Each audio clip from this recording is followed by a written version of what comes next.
امام فخر الدین رازی رحمۃ اللہ علیہ نے بہت بڑی تفسیر لکھی ہے، بڑی تفسیر ہے وہ، تفسیر کبیر۔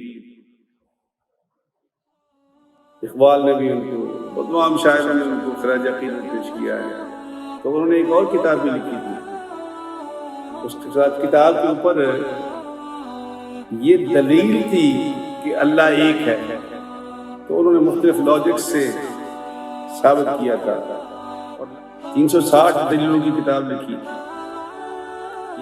اب وہ یہ لکھ کر کے کتاب باہر نکلے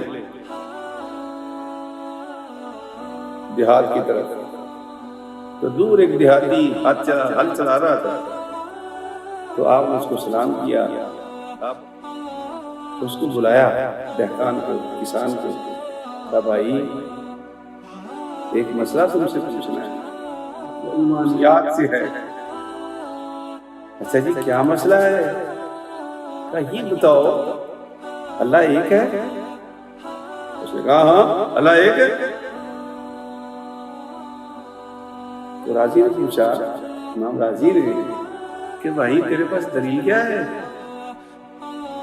اللہ یہ بات سنانے کے لیے اور یاد دلانے کے لیے تمہیں یاد کر رہا ہے۔ اس نے کہا کہ مولوی صاحب شکل و صورت سے تو پڑھے لکھے نظر آتے ہو، اور مجھ سے خدا کے ایک ہونے کی دلیل مانگ رہے ہو؟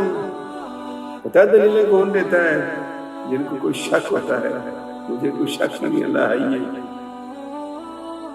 تو مولانا فخر الدین رازی رحمۃ اللہ علیہ کے آگے تو لکھا انہوں نے کہ علم والے گمراہ ہو سکتے ہیں لیکن اس درویش کو گمراہ نہیں کر سکتا۔